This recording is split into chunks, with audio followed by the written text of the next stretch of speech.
Hey, what's going on, everybody? So just recapping Miami's 25-23 win over Appalachian State. My instant reaction to this game is certainly there were a lot of things that needed to be improved on moving forward with the season. ACC games still coming up. I think everyone's starting to look ahead to Michigan State as that could be a tough one. But just sticking with this game, and one of the things that Manny Diaz had to say afterwards was, they feel like it was good that they got the win. They got that late field goal. Good to see the freshman kicker. The biggest thing he was saying was just that they felt like they left a lot of points on the board in the red zone. He feels like if they clean that up, they're going to have a good chance of putting more points on the board. I do think he's correct in that sense, but I think there were a lot of other things that stood out in the game too. I think offensively, some of the times with it, it felt like that they weren't really sticking to the run enough, especially late in the game. It felt like Miami was doing a really good job of gashing the team, the Mountaineers, up the middle in particular, and I think they did a good job of that, and it felt like they were doing a lot of dropbacks, and sometimes they weren't as productive in the passing game.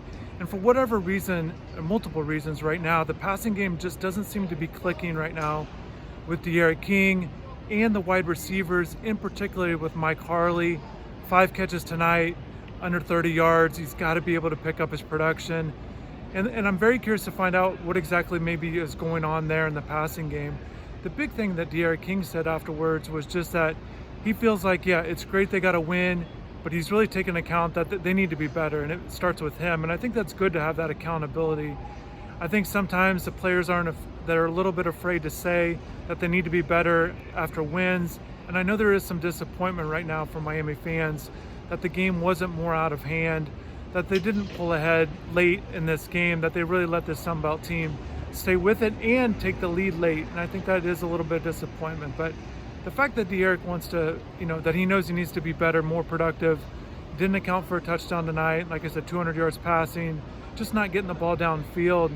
And in particular, I think Will Mallory's another guy they'd like to get involved in the passing game. Now, there were a couple guys that made 30-yard catches, Charleston Rambo, Keyshawn Smith, so I think there's some good signs there.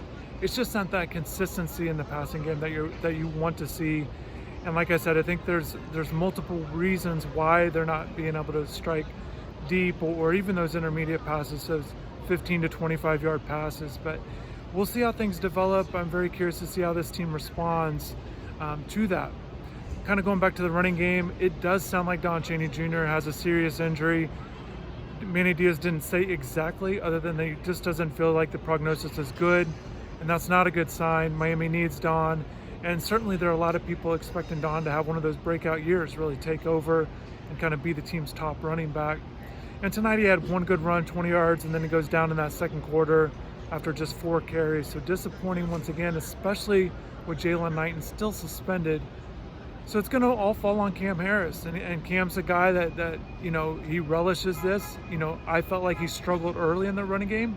Felt like the offensive line wasn't creating enough holes. I don't think Cam was hitting them right. But later in the game, he started to get it going. Like I said, they were gashing up the middle. He was a big part of that. Those 10, 15-yard runs had him late, and I thought that was big for the offense. So we'll see how Cam does moving forward. I think there are some positive signs with it, although you'd like to see a little bit more production, throughout the game, especially early on when you got a chance to really put a team away. He did have that touchdown that was called back. It was a legal formation. I think they said it was too many men in the backfield was the play there. But unfortunate that he wasn't able to get that extra touchdown. But he did get one in, so that's a good sign, something to build on, hopefully. And I think in general, you're trying to hope with this offense that there's just enough pieces that you can build on for moving forward. Again, not a lot of production, but they did have more yards, and like Manny Diaz said, they were inside the red zone a lot. Kicker was able to make some field goals, made 3 out of 4, had 1 blocked, and obviously the crucial 43-yarder, so that's a good sign. But just, they've got to be able to score in the red zone. They will work on that, and we'll see how it goes moving forward. You don't want that to be an issue. But I think one of the things I've talked about quite a bit on the channel throughout fall practices, throughout the off season, I just feel like they really are missing that big receiver. In particular, I think you would like to have them down in the red zone on those tough catches. I think that's very important. They just don't have that on the roster right now. Michael Redding III is kind of in a backup role right now, and he's not the biggest, but he's maybe the biggest that they have right now. but until he gets in there or Will Mallory can really start separating, I think you're going to see this team maybe continue to struggle inside the red zone because they don't have that real physical target that you'd like to have, either on jump balls.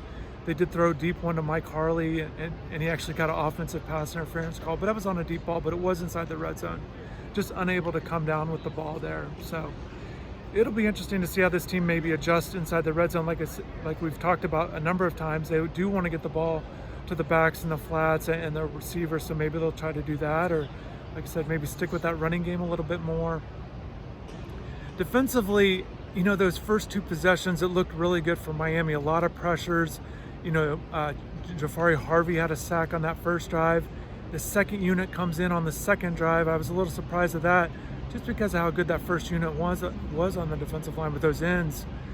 But Chance Williams stepped up, had the pass deflection and picked off by Amari Carter. They take over at the 6 and punch in a touchdown. So good for the defense to do that early on. And I thought throughout there were times where you're watching and it felt like, oh, okay, Appalachian State might have some things figured out.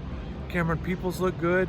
At times there were a couple pass plays. You had that big 40-yard pass play over the middle by Chase Bryce. But all in all, it wasn't enough for Appalachian State for their offense. And I think Miami's defense certainly did enough to get the win. And I think those are positives.